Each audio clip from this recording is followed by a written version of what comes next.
দুঃখের কথা তোমাকে খুলে বলবো, কিন্তু কালিনী বলো আমি দুঃখ কথা বলার আগে তোমার আমার সঙ্গে সত্য করতে হবে। সত্য করতে হবে তাই না? এই কালিনী, হে তাহলে তাই করবো বাবু।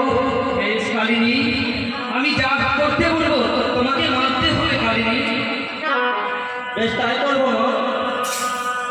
কালিনী বলো মা, একে করে দুঃখের কথা বলে যাচ্ছি, তাহলে তুমি সর্বন করো। বলো মা গো। আরে ডাকিয়াছি কেন আমি, আরে শুনি কালিনী অন্তরে যাও শোনো।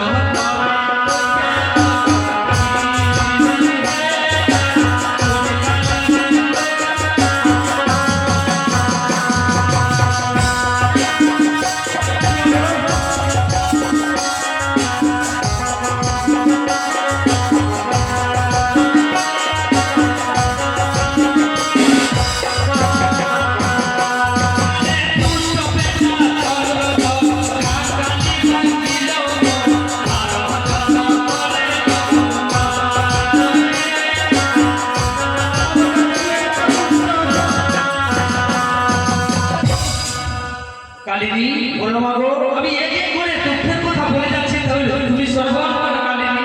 তাই বলবো মা গো। বলো মা। আরে ডাকিয়াছি কেন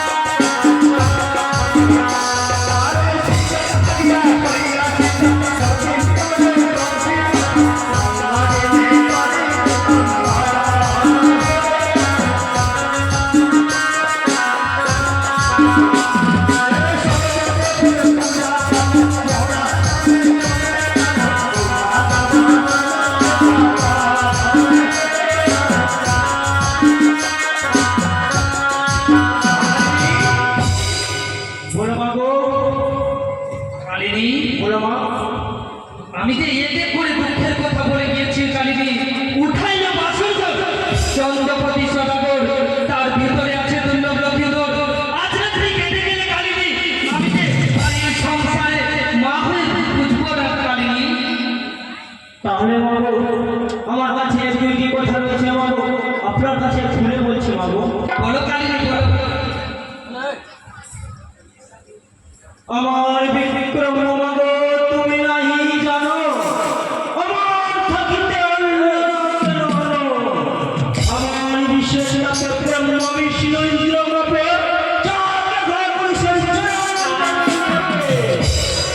আমি বলি পদ্মাবতী মোর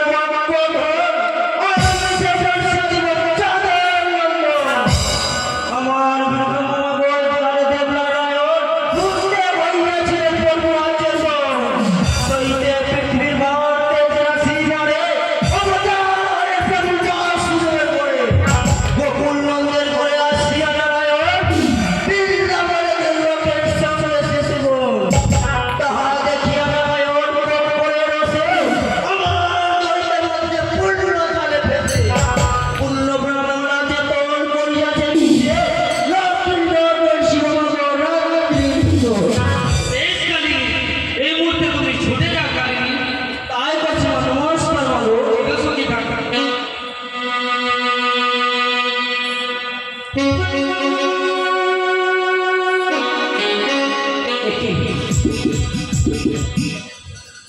কি আমি দেখতে পাই ওষুধের গন্ধ।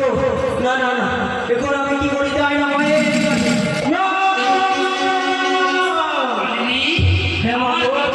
হয়েছে কালিনী। না মাগো। কেন কালিনী কেন? ওই যে ওষুধের গন্ধ রয়েছে মাগো, সেই জন্য আমি বাসা শেষ করতে পারলাম না। তাই কি ওষুধের গন্ধ ছাড়িয়েছে সংসার। এখন আমি কি করি? দিদিনে তোর কাছে যুক্তি পেয়ে আমি পদ্মার রূপ ধরে রেখে আমি গাভীর উদ্ধার করে ওষুধটাও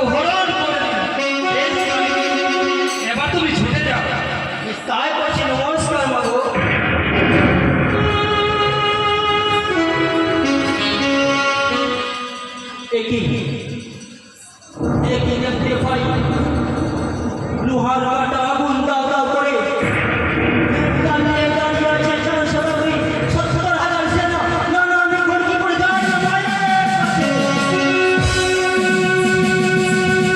নমস্কার বাবু। সুখী থাকো কালিনী। কালিনী নখাইকে দংশন হয়েছে কালিনী। না বাবু, কেন কালিনী কেন? ওই যে বাবু পূর্ব দ্বারে গেলাম বাবু, ঢুকে দিয়া ভোর তাও দেখি আমি চাঁদের স্কন্ধের উপর। তবে বাবু চলে গেলাম আমি দক্ষিণ দ্বারে বাবু জীবনশ্রী অগ্নি জলে তাও তাও করে। তবে বাবু চলে গেলাম উত্তর দ্বারে ওই দেখে লাগে বড় ভোর 70,000 সেনা আছে। বেশ কালিনী, তাহলে তুমি বিশ্রাম করো, আমি তার ব্যবস্থা করে দিচ্ছি কালিনী। তাই করছি কোথায় দিদি রে তুলা? और चाय नहीं दें वड्डी मजा लगी